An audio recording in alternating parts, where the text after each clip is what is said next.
So if I want to get a list of potential clients, I can give you a call and you can sort that out for me? Yeah, absolutely. Definitely. It's a core part of what we do. What are the legalities around, getting a list? Am I allowed to email them now? Where do you actually get the list from? So there's two parts of data in terms of types of prospects. So you've got businesses that'll target businesses. So we are B2B. We don't deal with consumers from a business or sales perspective, much like probably yourself.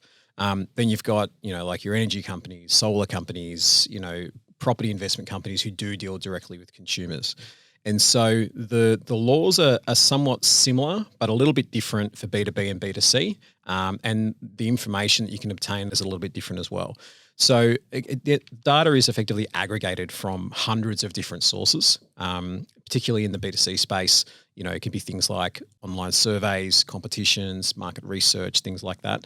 And each individual is validated against multiple sources before it's then able to be a marketable record. All data must be gathered with the permission of the individual. So from a B2C perspective, making sure that you've got opt-in is key, that they can be emailed or SMS'd, that they have given permission for their data to be gathered. So that's really, really important. And if a consumer comes to you and says, well, I want to know exactly where you got my details, you need to be able to show exactly where that information was obtained. So on this day, at this time, this source is where you submitted information. For B2B, on the other hand, a little bit different in that, you don't typically get business decision makers going onto surveys or competitions and putting in their business email and that kind of thing. So the way you gather that information is a little bit different.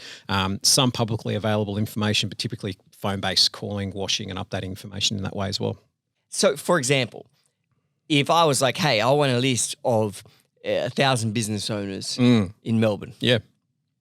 Can you do that? Or would you have to give a list of 1,000 businesses because technically you wouldn't be allowed to give the business owners because they haven't, ticked for CUB or whatever it was. Is that kind of how it works? So you've got the key information within our data, which is what I guess I would call a base record, which is a lot of the business information, but also some of the decision maker information. So, the business name, address, and phone number, that's basically publicly available information.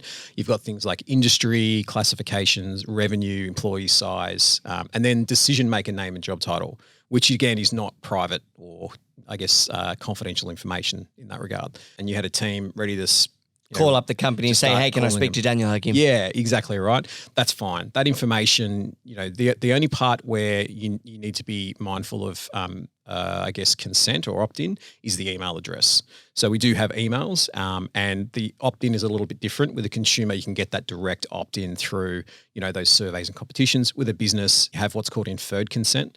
So if their email address is in the public domain and what you're marketing to them about relates directly to their role within the business, it's reasonable to expect they would have an interest. So you have that inferred consent to be able to then send them an email. So you're a business owner. Mm-hmm. I could pretty much assume that you want to meet other business owners. Therefore, I can email you. Yeah, 100%. Yep, Really? That's exactly how it works. It's reasonable to expect they would have an interest in that. On the other hand, if you went and sent them an email about like life insurance or solar for their home, that's not really, anything to do with their role. So that would be spam. Okay, so there's rules, but you can help us around them. You can help business owners understand how to actually use the data.